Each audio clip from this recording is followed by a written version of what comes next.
میں سادہ اور آسان لفظوں میں بات کرتا ہوں. قرآن کے حوالے سے ایک بات کروں گا کہ جیسے گرامر میں نہیں جاؤں گا میں، سیغہ حال کیا ہے، سیغہ ماضی میں کیا ہے، یہ میں نہیں الجھوں گا. وہاں پر جو لفظ ہیں متوفی، وفتنی، خلا جیسے لفظوں کی ایک بحث ہو جاتی ہے. المائدہ کی آیت نمبر 75 جو ہے وہ بہت اس پر بہت بات ہوئی ہے.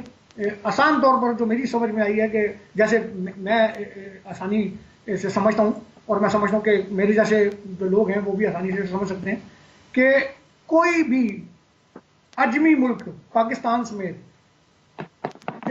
عربی کو اس طرح نہیں سمجھ سکتا جیسے کوئی عربی اپنی زبان کو لکھ پڑھ اور سمجھ سکتا ہے. یہ قانون دنیا کی تمام قوموں اور زبانوں پر لاگو ہوتا ہے. مرزا صاحب یا جماعت احمدیہ قرآن کے جن لفظوں کا ترجمہ موت یا وفات سے کرتی ہے، عربی اسے جس طریقے سے میں نے اپنے کچھ دوستوں سے، عربی دوستوں سے، سیرین عربیوں سے، عراقی عربیوں سے جو تحقیق کی، پوچھا بیٹھ کے ان کے ساتھ، تو وہ اس طرح لیتے ہیں کہ گزر جانا، منتقل ہونا، اپنی طرف لے لینا، وہ ان لفظوں کو اس طرح سے لیتے ہیں. اردو میں ایک مثال میں آپ کو دیتا ہوں کہ اردو میں ایک جملہ جیسے ہم بھی گزر جانے کے لیے دونوں طرح سے استعمال کرتے ہیں. گزر جانا، کہیں سے گزر گئے، اور گزر جانا کہ مر گئے، موت کے لیے بھی ہم استعمال کرتے ہیں. میں آپ کو اس کی مثال دیتا ہوں. میں گھر سے باہر نکلا اور اپنے پڑوسی سے پوچھا کہ بھیا شکور سبزی والا گزر گیا؟ تو پڑوسی نے جواب دیا بھائی وہ 15 منٹ پہلے نکل گیا. جملہ صاف ہو گیا کہ جی وہ پڑوسی جو سبزی والا تھا وہ نکل گیا. اب یہی جملہ میں بالکل اسی لفظوں میں لفظوں میں کوئی تبدیلی نہیں کروں گا. غور سے سنیے گا کہ وہی جملہ میں بولوں گا لیکن حالات فرق ہو گئے. میں 5 سال بعد یورپ سے پاکستان پہنچا ہوں اور اسی پڑوسی سے میں پوچھ رہا ہوں یار بھیا شکور سبزی والا گزر گیا؟ تو وہ مجھے جواب دے گا کہ بھیا اسے تو گزرے ہوئے 5 سال بیت گئے. جملہ میرا ہو بہو، نقطہ زیر زبر بالکل وہی، لیکن جملے کے حالات جو ہیں، مطلب وہ میرے پوچھنے کا اور موقع اور وقت کے حالات تبدیل ہو گئے، جملے کے معنی تبدیل ہو گئے. اسی طرح میں نے بہت سے عربی دوستوں سے اس حوالے سے تحقیق کی، ان سے پوچھا کہ مجھے یہ بتایا کہ قرآن کی مذکورہ آیات میں کہیں بھی یہ معنی لیے جا سکتے ہیں کہ مسیح ابن مریم فوت ہو گئے.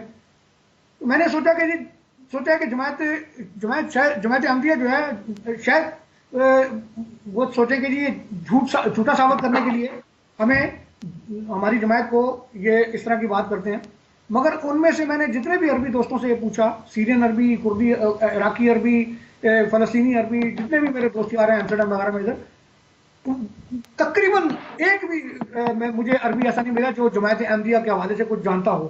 اس کے لیے یہ نئی جماعت تھی کوئی. تو میں نے ان کو پوچھا یار یہ جو آیات ہیں قرآن کی، ان کا ترجمہ جو ہے اس میں کرسچن عربی بھی تھے، اس میں یہودی عربی بھی تھے. تو انہوں نے وہی ترجمہ کیا جو کہ عام مسلمان کرتے ہیں. اس کی منطق یہ ہے کہ عرب شیعہ، عرب سنی، عرب وہابی، عرب یہودی، عرب مسیحی، عرب کردی، یہ تمام ایک دوسرے کے دشمن ہیں. عرب شیعہ اور عرب سنیوں کے درمیان جنگ ہو رہی ہے. یہ کروڑوں عرب ایک بات پر کیسے متفق ہیں؟ مسیح ابن مریم آسمان پر زندہ ہیں. بلکہ عرب کے دہشت گرد تو ان آیات کے ترجمے سے پورے خطے میں ایک آگ لگا سکتے ہیں. کیونکہ عربی دہشت گرد ہیں، وہ تو سنیوں کو بھی مارتے ہیں، شیعوں کو بھی مارتے ہیں، سب وہ تو شیطانی کرتے ہیں. اگر اس طرح کی کوئی چیز ہو کہ آیات جو ہیں ان کو کوئی تبدیل کر رہا ہے، آیات کا مقصد کچھ اور ہے، تو وہ تو اس سے بڑی شیطانی کر سکتے ہیں. مگر قرآن کی مذکورہ آیات جو ہیں ان کا ترجمہ جماعت احمدیہ میرے حساب سے غلط کر رہی ہے. نہ کہ تمام عالم عرب جو ہیں وہ ان کا ترجمہ جو ہے وہ اس طریقے سے کر رہے ہیں. یہ میری ایک وہ ہے. اچھا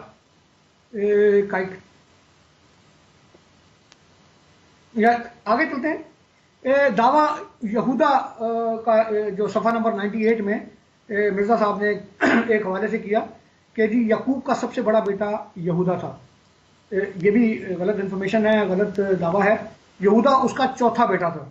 اگر آپ دیکھیں تو تواریخ کی کتاب پہلی تواریخ اس کا دوسرا باب، اس کی پہلی آیت یہ ہے کہ یہ بنی اسرائیل ہیں. انہوں نے پورا شجرہ نسب دیا ہے یعقوب کے بیٹوں کا. روبن پہلا تھا، شمعون دوسرا تھا، لاوی تیسرا تھا، اور یہودا چوتھا تھا. پھر اشکار، زبولون، دان، یوسف، بنیامین، یہ سارے. اسی کی ایک اور بھی ریفرنس ہے بائبل میں، پیدائش اس کی 29 باب اور اس کی 32، 33، 34، 35 آیات جس میں ان کی ماں جو جب یہ پیدا ہو رہے ہیں تو ایک ایک کر کے ذکر ہے کہ پہلے روبن پیدا ہوا، پھر شمعون پیدا ہوا، پھر لاوی پیدا ہوا اور پھر یہودا پیدا ہوا. تو یہ مطلب غلط ہے کہ وہ یہودا اس کا پہلا بیٹا تھا، بڑا بیٹا تھا، نہیں. جیسس کرائسٹ کے زمانے کو اگر ہم دیکھیں کہ جیسس کرائسٹ جس زمانے میں جو دعویٰ کیا گیا کہ جی وہ انڈیا گئے، اس وقت کے جو کچھ کتابوں میں نے پڑھا ہے، مسیح ہندوستان میں بھی مجھے ویسے نظر نہیں آیا، لیکن کچھ کتابوں میں نے پڑھا ہے کہ انہوں نے کہا جی ان کی عیسیٰ ابن مریم کی ملاقات کسی اس وقت کے مہاراجا سے یا بادشاہ سے بھی ہوئی. میں نے 300 سال قبل مسیح موریہ کا جو خاندان تھا، چندر گپت موریہ اور اس کا خاندان اشوکا وغیرہ، وہاں سے دیکھا.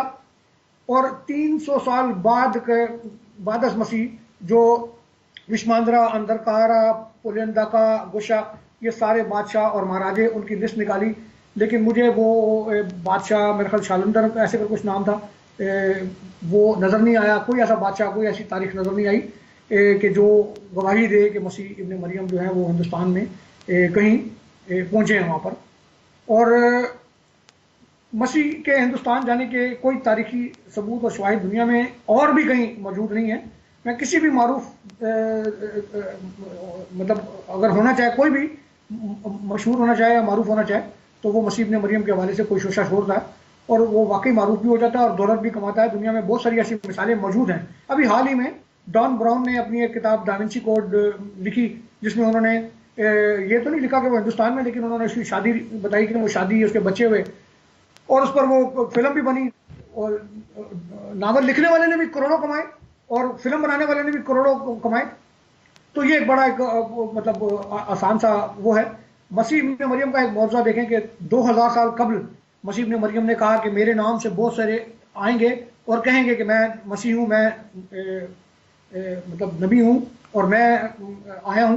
تو وہ مسیح نے ہمیں 2000 سال پہلے یہ دعویٰ انہوں نے کیا تھا اور آج وہ حرف بحرف سچ ہو رہا ہے. مرزا صاحب صفحہ نمبر 70 میں بھی ایک بات کر رہے ہیں جو کہ مجھے سمجھ نہیں آئی کہ ان کا کیا مقصد ہے. وہاں فرما رہے ہیں کہ ہو سکتا ہے کہ وہ یہاں سے گزرے ہوں، ہو سکتا ہے کہ وہ ادھر سے گزرے ہوں، پھر شادی بھی کی ہوگی انہوں نے، پھر مطلب اس طرح کے جو جملے ہیں وہ خود ثابت کر رہے ہیں کہ مرزا صاحب خود بھی شور نہیں تھے، خود بھی اس میں مطلب ان کو پورا یقین نہیں تھا.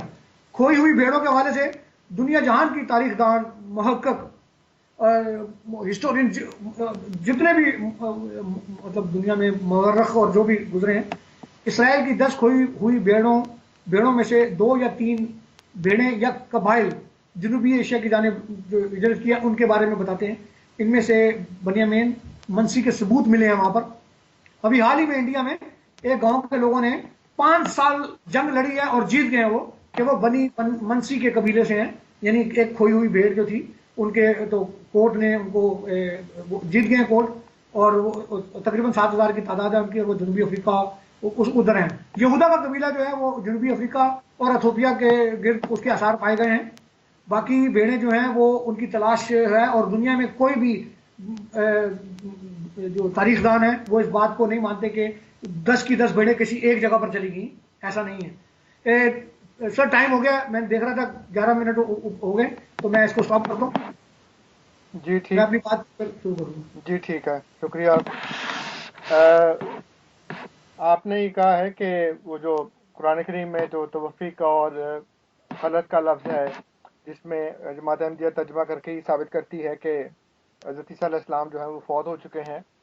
تو آپ نے لوگوں سے پوچھا، عربوں سے پوچھا، لیکن زبان کے لیے ضروری ہوتا ہے کہ آپ اس کی لغت دیکھیں، اس کی لیکسیکون دیکھیں، اور اس میں سے آپ کو پتہ لگے کہ فلاں لفظ کا کیا مطلب ہے.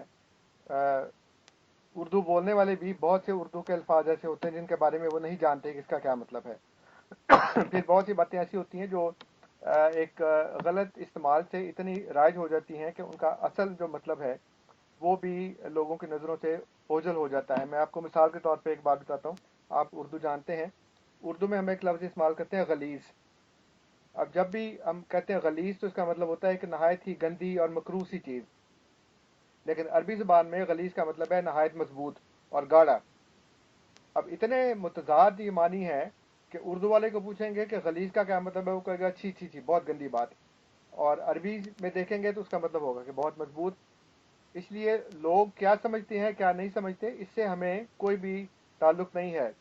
تعلق یہ ہے کہ وہ ڈکشنریاں، وہ لیکسیکونس جو عربی زبان کی ہیں، جو مستند ہیں اور جس کے اوپر تمام مفسرین جو ہے وہ اعتبار کرتے ہیں، اس میں لسان العرب ہے، تاج العروس ہے، اور اس طرح کی اور بڑی بڑی اوتھینٹک قسم کی جو کتابیں ہیں، اس میں توفی کا جو مطلب لیا جاتا ہے پورا پورا لینا. اس میں جب انسان مفعول ہو اور اللہ تعالیٰ فاعل ہو تو اس کا مطلب سوائے موت کے اور نیند کے اور تیسرا کوئی مطلب نہیں ہوتا. قرآن میں بھی لکھا ہے. اور خلط کا مطلب بھی ان ڈکشنریوں میں، ان لیکسیکونس کے اندر یہ لکھا ہے، تاج العروس میں بھی، لسان العرب میں بھی، کہ جب انسان کا مطلب یہ استعمال کیا جائے کہ وہ گزر گیا تو اس کا مطلب یہ کہ اللہ تعالیٰ اس کو لے گیا، یعنی کہ وہ فوت ہو گیا. آپ نے بالکل درست کہا کہ گزرنے کا مطلب یہ بھی ہوتا ہے کہ وہ یہاں سے چل کے گزر گیا.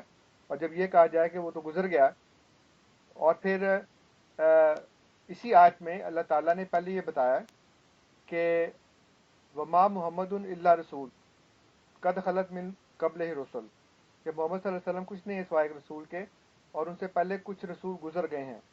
اور پھر آگے گزرنے کو ڈیفائن کیا کہ افا اماتا او قتلا، کہ یا اس کو طبعی موت آ جائے یا وہ قتل ہو جائے. تب یہاں پہ خدا نے خلط جو ہے گزرنا اس کو خود ڈیفائن کیا ہے. یہاں پہ رسولوں کے گزرنے سے کیا مراد ہے؟ رسولوں کے گزرنے سے مراد یہ نہیں کہ وہ چل کے گزر گئے یہاں سے، بلکہ اس کا مطلب یہ ہے کہ یا تو کسی کو موت آ گئی ہے یا وہ قتل ہو گیا ہے. اس لیے آپ لوگوں سے مت پوچھیں، آپ کو چاہیے کہ آپ ڈکشنری جو ہے اس کو دیکھیں جا کے. جو نسل نامے والی بات کی ہے وہ اس کا ہمارے اس سے کوئی تعلق نہیں ہے. آپ کہتے ہیں کہ مسیح کے ہندوستان جانے کا کوئی گواہ نہیں ہے. کوئی بھی مشہور ہونا چاہے، دولت مند ہونا چاہے تو وہ ایسے ناول لکھ سکتا ہے. میرے پاس کچھ کتابیں ہیں جس میں یہ بتایا گیا ہے کہ جو افغانستان کے اور کشمیر کے لوگ ہیں وہ بنی اسرائیل سے تعلق رکھتے ہیں، اور ایک دو قبائل نہیں ہیں بلکہ بہت سے قبائل ہیں. چنانچہ ایک یہ کتاب جو آج کی نہیں ہے، بہت پرانی ہے. ایچ ڈبلیو بلو ایک ڈاکٹر تھا جو غالباً مغلیہ دور میں یہاں پہ آیا تھا، اور اس نے کتاب لکھی ہے the races of Afghanistan being a brief account of the principal nations inhabiting that country. یہ ایک کتاب ہے. اس کے بعد یہ ایک کتاب ہے میرے پاس جو اسرائیل کے ایک سابق صدر نے، جن کا نام ہے اسحاق بن زوی. اسحاق بن زوی صاحب نے کتاب لکھی ہے دی ایگزائلڈ اینڈ دا ریڈیمڈ. اور یہ جو کتابیں میں آپ کو نام بتا رہا ہوں یہ میرے پاس موجود ہیں، میں نے بڑی محنت سے اکٹھی کی ہیں. The exiled and the redeemed, Yitzhak Ben Zvi president of Israel. اس کے علاوہ ایک یہ کتاب ہے A Faber Kaiser, Jesus died in Kashmir, Jesus Moses and the 10 lost tribes of Israel. یہ مشہور ہونے کے لیے نہیں کر رہی تھی، سارے محقق لوگ ہیں. اس کے علاوہ ایک یہ فرانسواس برنیئر، یہ بھی ایک محقق آدمی تھا اور غالباً یہ بھی ڈاکٹر ہی تھا. مغل امپائر میں یہ آیا تھا. اس کی کتاب کا نام ہے travels in the Mughal empire. تو یہ جو میں نے پہلے بتایا ریسز آف افغانستان کا مصنف ایچ ڈبلیو بلو، یہ انگریز دور میں آیا تھا، اور فرانسوس برنیئر جو ہے وہ مغل دور میں آیا تھا. اس کی کتاب کا نام ہے travels in the Mughal empire. اس کے بعد یہ ایک کتاب ہے جیمز ڈبلیو ڈیئر ڈورف، اس کی کتاب کا نام ہے Jesus in India, reexamination of Jesus Asian traditions in the light of evidence supporting reincarnation. پھر یہ کتاب ہے ہولگر کرسٹن کی Jesus lived in India his unknown life before and after the crucifixion. اس کے علاوہ ایک یہ کتاب ہے last cities of China Central Asia and India, traveller's guide, David Hatcher Childress غالباً اس کا نام ہے. پھر یہ تو سارے مغربی مصنفین ہیں. ایک اور مغربی مصنف ہے او ایم برک، اس کی کتاب کا نام ہے امنگ دا درویشز. یہ اس علاقے سے گزرا اور وہاں پہ ایک قبیلے کو ملا جس کے بندے نے بتایا کہ مسیح یہاں سے گزرا تھا، اور اس کی جو گاسپل ہے وہ آج بھی ان لوگوں کے پاس موجود ہے۔ جدید دور کی یہ کتاب ہے سوزن اولسن کی، آپ جانتے ہوں گے، اس کی کتاب کا نام ہے Jesus in Kashmir the last tomb. ایک اور کتاب ہے جین ڈی میٹلاک کی، Jesus and Moses are buried in India, birth place of Abraham and the Hebrews. یہ کتابیں کتنی ہو گئی ہیں؟ 1 2 3 4 5 6 7 8 9 اور 10 یہ کتابیں ہیں۔ اس کے علاوہ جو نوٹووچ کی کتاب ہے، نکولائے نوٹووچ کی، وہ میرے پاس نہیں ہے، لیکن اس میں بھی اس نے یہ لکھا ہے۔ اس کے علاوہ یہ 2 کتابیں اور ہیں جو ایک مسلمان کی ہیں، لیکن وہ بھی احمدی نہیں ہے، پروفیسر فدا حسنین، اس کی کتاب کا نام ہے a search for the historical Jesus, اور the fifth gospel, new evidence from the Tibetan, Sanskrit, Arabic, Persian and Urdu sources about the historical life of Jesus Christ after the crucifixion. اس کے علاوہ یہ آج کل ایک کینیڈین آرکیولوجسٹ ہے، اس کا نام ہے سمکا جکوبیویچی، SIMCHA سمکا JACOBOVICI جکوبیویچی۔ اس نے ایک ڈاکومنٹری بنائی ہے quest for the last tribes, وہ آپ دیکھ سکتے ہیں، وہ انٹرنیٹ کے اوپر بھی اویلیبل ہے، یوٹیوب پہ بھی ہوگی۔ اور اس نے جا کے جہاں مختلف علاقوں میں بنی اسرائیل کے گھرانے کی کھوئی ہوئی بھیڑوں کو ڈھونڈا، وہاں اس نے کشمیر میں اور افغانستان میں بھی وہاں پہ لوگوں کو ڈھونڈا ہے۔ پھر اس کے علاوہ یہ جو آپ نے بات کی ہے تاریخ کشمیر میں بھی اس کا ذکر ہے، ملا نادری کی کتاب ہے، اس میں بھی اس نے ذکر کیا ہے۔ اور بھوشیہ پران میں جو آپ کہہ رہے ہیں کہ آپ کو نہیں ملا، لیکن یہ اس میں لکھا ہے rolling over the Aryans was a king call Shalivahana the grand son of Vikramaditya who occupied the throne of his father۔ اب یہ بھوشیہ جو پران ہے وہ آپ دیکھ لیں، یہ انٹرنیٹ کے اوپر بھی اویلیبل ہے، وہاں سے بھی آپ کو مل جائے گا، آپ اس کو آرڈر بھی کر سکتے ہیں۔ اور یہ ہندوؤں نے شائع کی ہے، اور ان کو ہم سے کوئی اتنی ہمدردی نہیں ہے کہ وہ ہمارے حق میں بیان کریں، کیونکہ یہ پرانی کتاب ہے، اس لیے اس میں انہوں نے یہ لکھا ہے۔ اور خود مسیح نے کہا ہے کہ اور بھی بھیڑیں ہیں جو اس بھیڑ خانے کی نہیں ہیں، مجھے وہاں پہ جانا ہے ان کے پاس، اور پھر ان کو لے کر آنا ہے، یا ان کو ایک ہی پیغام دینا ہے، تاکہ ایک ہی گلہ ہو اور ایک ہی چرواہا ہو۔ تو یہ جو ساری باتیں آپ نے کی ہیں، ان کا میں نے آپ کو ڈاکومنٹری ایویڈنس دے دیا ہے کہ یہ ساری باتیں اس میں انہوں نے لکھی ہیں۔ آپ کہتے ہیں جی کہ دوسرا کوئی نہیں مانتا، میں نے یہ ساری کتابیں آپ کو بتائیں کہ اس میں کھوئی ہوئی بھیڑوں کے متعلق یا 10 قبائل کے متعلق کہ وہ وہاں پہ موجود ہیں، ہو سکتا ہے اور بھی علاقوں میں ہوں، جیسے آپ نے ساؤتھ افریقہ کا بتایا ہے، اور یہ ساری باتیں۔ تو جی میں آپ کو لنک دے دوں گا پرانا کا، آپ میری اس میں فیس بک میں بھی ہیں، تو میں انشاءاللہ تعالیٰ آپ کو اس کا جو لنک ہے وہ دے دوں گا۔ یہ ابھی جو آپ نے باتیں کی ہیں اس کا میں نے آپ کو جواب دے دیا ہے کہ حضرت عیسیٰ علیہ السلام جو ہیں وہ ان بنی اسرائیل کے گھرانے کی کھوئی ہوئی جو بھیڑیں ہیں ان کے پاس گئے تھے، وہ باقی آپ کو پتہ ہی ہے کہ بخت نصر ان کو لے گیا تھا وہاں پہ، اور مسیح کا وہاں پہ جانا ضرور تھا۔ تو میرا خیال ہے میرا ٹائم اب ہو گیا ہے، تو آپ نے ہاں جی، آخری جو 5 منٹ میں بات کرنی ہو کر۔ نہیں ابھی تو، ہاں ابھی 5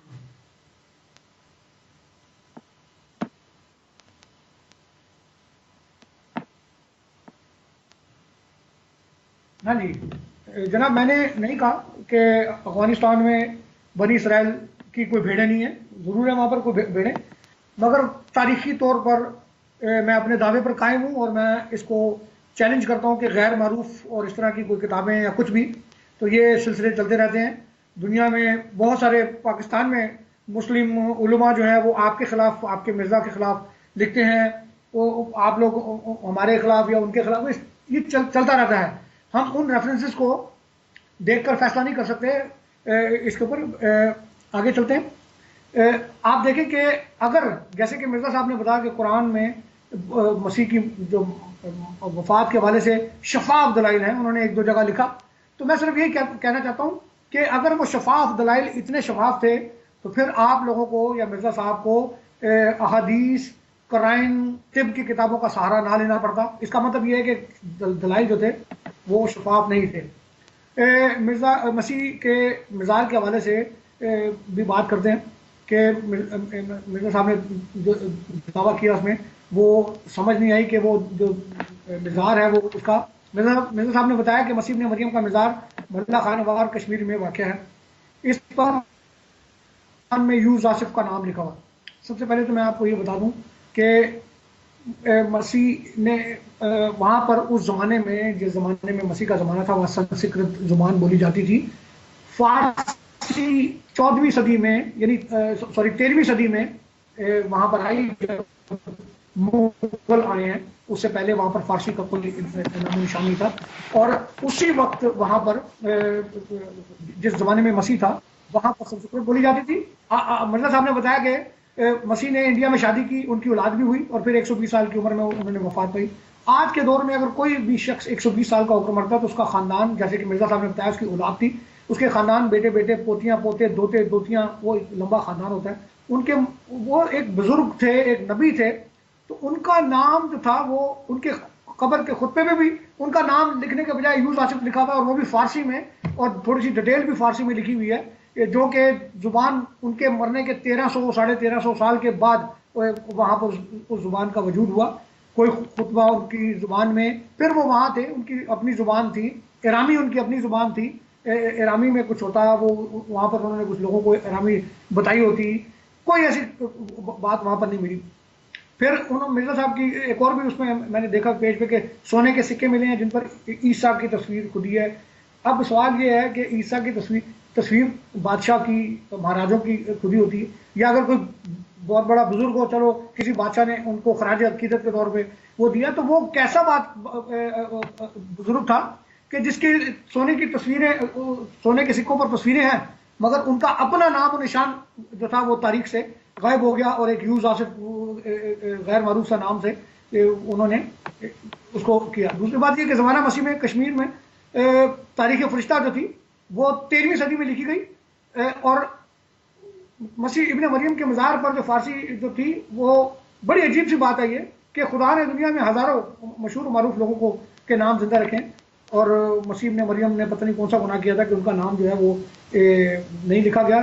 سنسکرت اس زمانے میں بولی جاتی تھی, اس کی جو پہلی تاریخ تھی وہ کھلانا نے لکھی تھی, جو راج ترنگنی کے نام سے مشہور ہوئی, اور یہ 1588 میں اکبر بادشاہ کو فیضی نے فارسی میں اس کا ترجمہ کیا. یعنی جو تاریخ پہلی تاریخ تھی وہ بھی سنسکرت میں تھی اس زمانے میں جب مسیح, بلکہ مسیح کے 200 سال بعد تھی یہ راج ترنگنی. تو یہ مطلب باتیں ایسی ہیں کہ یہ اتنی آسان نہیں ہے. مسیح کے نام مرزا صاحب نے اپنی کتاب میں مشایا, یوسا, شاف, آصف, بھگوا, بہت سارے نام انہوں نے نام وہ کیے ہیں. مسیح کی شادی کے حوالے سے بھی وہ غیر یقینی نظر آئے ہیں اپنی کتاب میں کہ جی مسیح نے مریم. اچھا ایک اور بات جو نظر آئی کہ انہوں نے ذکر کیا 2-3 جگہ پہ کہ جی انہیں وہاں پر جو جس بادشاہ کے ساتھ ان کی ملاقات ہوئی تو انہوں نے لکھا کہ جی میری عیسیٰ کے ساتھ, عیسیٰ ابن مریم کے ساتھ ملاقات ہوئی. عیسیٰ نام ان کو قرآن نے 600 سال بعد دیا تھا. مسیح کے زمانے میں کوئی بھی ایسی دلیل جس میں عیسیٰ کا ذکر ہو وہ غیر یقینی ہوگی, کیونکہ ان کا نام یسوع مسیح تھا. یسوع جو عربی میں عیسیٰ کو بلایا گیا, وہ قرآن نے سب سے پہلے عیسیٰ کو مسیح کو عیسیٰ قرآن نے کہا. قرآن 600 سال بعد مسیح کے آیا. تو بہت ساری کتابیں میں نے مرزا صاحب کی دیکھی, کیونکہ ابھی بات میں کر رہا تھا ہندوستان میں, مسیح ہندوستان میں کے حوالے سے, تو میں اس حوالے سے ان ریفرنسز کو کوٹ نہیں کر رہا تھا, لیکن میرے پاس ہیں, اس پر بھی میں بات کر سکتا ہوں آپ سے کہ اس میں کہا گیا کہ جی وہ عیسیٰ, وہاں جی لکھا کہ جی وہ عیسیٰ ابن مریم کے ساتھ ان کی ملاقات ہوئی, اور اس طرح ایسی کوئی بات نہیں تھی. یہ میں بڑے اسے کہتا ہوں. بدھ مت کو دیکھیں آپ, تو بدھ مت کے حوالے سے بھی تاریخ گواہ بدھ مت کے لوگوں کی کہ وہاں پر ان کی کسی بھی تاریخ میں کسی بھی جگہ پر, ایمسٹرڈیم میں ان کا ایک مندر سا بنا ہوا ہے, میں وہاں اسپیشل گیا ہوں, ان کے ساتھ میں نے بات چیت کی, 2 گھنٹے میں بیٹھا ہوں. ان کے جو مطلب جو مونک ہوتے ہیں انہوں نے مجھے کہیں سے بھی انہوں نے کہا نہیں کہ جیسس کرائسٹ کے حوالے سے ان کا مذہب کیا کہتا ہے, خاموشی ہے, ہر طرف خاموشی ہے. تو جیسے مرزا صاحب نے اپنی کتاب میں لکھا بدھ مت کے حوالے سے, تو وہ تو بہت کچھ ہونا چاہیے تھا. تو میں بس یہی کہنا چاہ رہا تھا کہ یہ دعویٰ جو ہے وہ ابھی بھی بہت کچھ ہے اس میں، ہم اس پر بات کر سکتے ہیں، ایک ایک صفحے پر تحقیق ہو سکتی ہے، اور میں سمجھتا ہوں کہ اس پہ ہونا چاہیے. بہت شکریہ آپ کا. آپ جی شکریہ واٹسن گل صاحب. آپ نے جتنی بھی باتیں کی ہیں وہ بغیر کسی ثبوت کے اور اپنے عقائد کو آپ بیان کرتے آ رہے ہیں مسلسل، اور آپ ہر چیز کو ڈسمس کرتے ہیں. وہ آپ کا حق ہے، ظاہر ہے کہ آپ کا عقیدہ ہے، لیکن جب ہم تحقیقی گفتگو کرتے ہیں تو اس میں ہمیں پھر اس کے ساتھ ثبوت دینے چاہیے، اور ساتھ ایسے دلائل دینے چاہیے جس سے ہماری بات جو ہے وہ ثابت ہو سکے، اور دوسرا جو سننے والا ہے اس کو پتہ لگے کہ یہ جو بات کر رہا ہے وہ صرف اس لیے نہیں کر رہا کہ یہ اس کا عقیدہ ہے، بلکہ اس لیے کر رہا ہے کہ اس کے عقیدے کا اس پہ ثبوت موجود ہے، اور اس میں اس کے دلائل موجود ہیں. ایک چیز ہوتی ہے دعویٰ، ایک چیز ہوتی ہے دلیل. تو دعویٰ دلیل کے بغیر اور الزام ثبوت کے بغیر نہیں مانا جا سکتا. اس لیے جو بھی بات ہو اس کو دعوے کے ساتھ اور ثبوت کے ساتھ پیش کرنا چاہیے. آپ نے جو میں نے جو کتابوں کا بیان کیا تھا کہ آپ نے کہا کہ کوئی بھی ناول لکھ لے، جیسے ڈین براؤن نے لکھا ہے، تو میں نے جو آپ کو 9-10 کتابوں کے بارے میں بتایا، جس میں سے 9 کتابیں میرے پاس موجود ہیں. مغربی مصنفین کی 10ویں نہیں ہے، میں نے بتا دیا، نکولائی نوٹووچ کی، اور ایک جو غیر احمدی مسلمان ہے پروفیسر فدا حسین، اس کی 2 کتابیں میرے پاس موجود ہیں. ٹوٹل 12 کتابیں ہیں جن کا میں نے آپ کو بتایا، اور آپ نے اس کے بارے میں کوئی بات نہیں کی. پھر آپ نے ایک بڑی عجیب و غریب بات کی ہے کہ جب حضرت عیسیٰ علیہ السلام وہاں پہ اگر گئے ہوں تو وہاں تو سنسکرت بولی جاتی تھی، فارسی تو وہاں 13ویں صدی میں آئی ہے. حالانکہ آپ کو پتہ ہونا چاہیے کہ فارسی بھی نہایت قدیم ترین زبان ہے، اور ایران اور افغانستان میں بولی جاتی تھی، اور وہ کشمیر کے بالکل ساتھ تھے. اس لیے یہ کہنا کہ فارسی آئی وہاں پہ 13ویں صدی میں ہے، یہ بالکل تاریخی حقائق کے خلاف بات ہے، اور زبان اور بیان کی اور قوموں کی تاریخ سے لازمی کی دلیل ہے. اس لیے کہ فارسی سنسکرت کے برابر جو قدیم زبانیں ہیں اس میں وہ شامل ہے، کیونکہ دونوں آرین قومیں ہیں. ایران کو ایران اس لیے کہا جاتا ہے کہ وہ آرین قوم تھی. کچھ لوگ جو سینٹرل یورپ سے آئے ہیں وہ کچھ وہاں پہ رک گئے ایران میں، کچھ آگے آ گئے. اس لیے فارسی تو اتنی پرانی زبان ہے، اس لیے کہنا کہ وہ جو اتنی دور بعد میں آئی ہے اور اس کا کوئی وجود نہیں تھا. پھر دوسری بات یہ کہ تاریخ تو لکھی بعد میں جاتی ہے. یہ تو نہیں ہوتا کہ وہ اس وقت واقعات ہو رہے ہیں اور ساتھ ساتھ تاریخ بھی لکھی جا رہی ہو. اس وقت تو لوگوں کے اندر لکھنے پڑھنے کا بھی اتنا رواج نہیں تھا. کچھ آئی ہے کہ وہ تاریخ لکھنے بیٹھ جاتے وہاں پہ. جو مذہبی کتابیں ہیں صرف وہ لکھی جاتی تھیں، اور وہ بھی ایک عرصہ لمبا گزرا کہ وہ زبانی کلامی باتیں چلتی تھیں، اس کے بعد پھر لکھنا شروع ہوئے. تو یہ جو تاریخ ہے جس کا آپ نے ذکر کیا ہے وہ تو لکھی جاتی سینکڑوں سال کے بعد.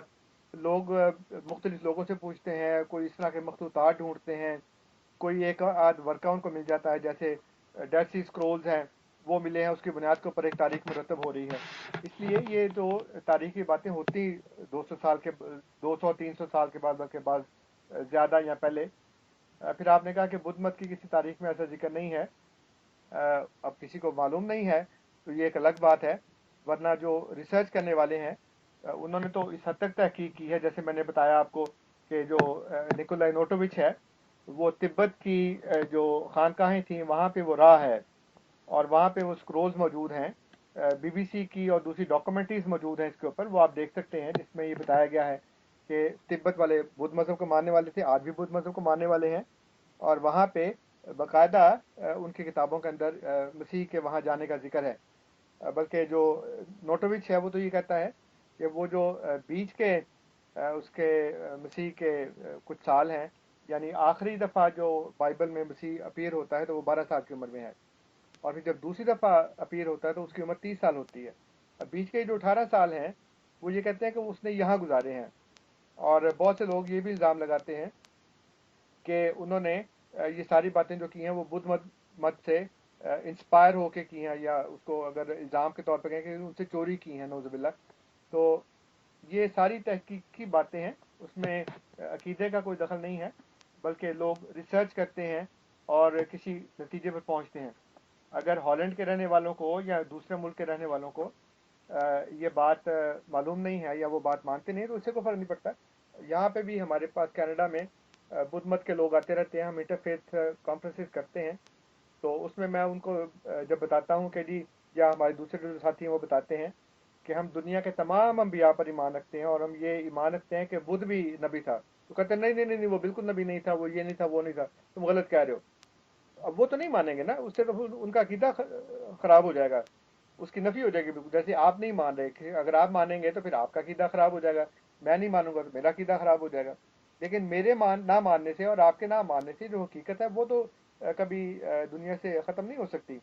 اس لیے اگر میں چاہتا ہوں کہ میں اپنی بات کو منواؤں یا میں کہوں کہ جی میں کہہ رہا ہوں وہ درست ہے، ماننا نہ ماننا تو خیر دوسری بات ہے، اس کے لیے مجھے دلائل دینے چاہیے، اس کے لیے مجھے ثبوت دینے چاہیے. ثبوت میں نے آپ کی خدمت میں پیش کیے ہیں. آپ نے جتنی بھی باتیں کی ہیں وہ ساری کی ساری الزامات سے بھرپور ہیں اور اپنے عقیدے کو آپ بار بار بیان کرتے ہیں جس میں کہ بہت سے تضادات ہیں.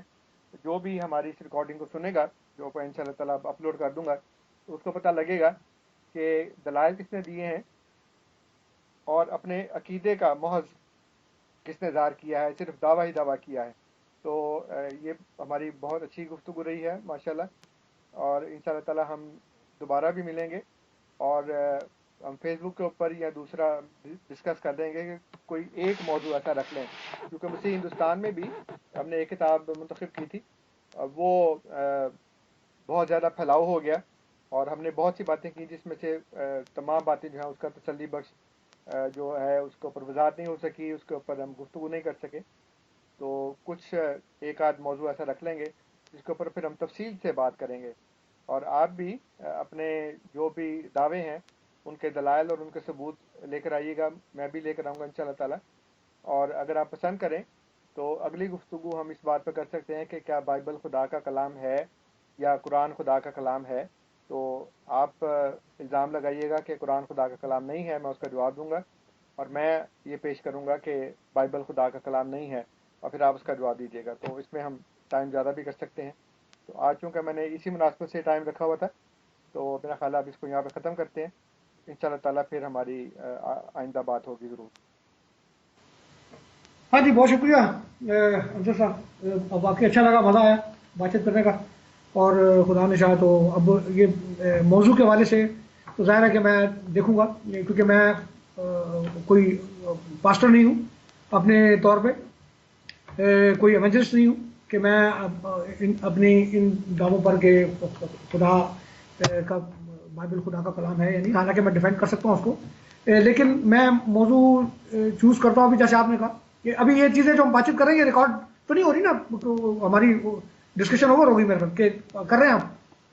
جی وہ ریکارڈنگ تو ہو رہی ہے، لیکن اگر آپ چاہیں تو میں اس کو بند کر دیتا ہوں. نہیں، کیونکہ اس کو اب جیسے مثال کے طور پہ میں وہ ایک ہم نے فارمیٹ بنایا ہوا تھا، جی تو ابھی آپ نے جو باتیں کی میں اس کا جواب دے سکتا تھا، لیکن میں نے کہا نہیں، وہی آپ والی بات کہ اب سننے والے جو ہیں وہ فیصلہ کریں گے جی کہ ہم نے کیا کہا کیا نہیں کہا. جی چلیں پھر تو باقی باتیں فیس بک پہ کر لیں گے. ہاں ٹھیک ہے، تو چلیے ان شاء اللہ تعالیٰ پھر آپ سے ملاقات ہوگی. چلیں، بہت شکریہ السلام علیکم ورحمۃ بہت. اللہ. اوکے جی، خدا حافظ.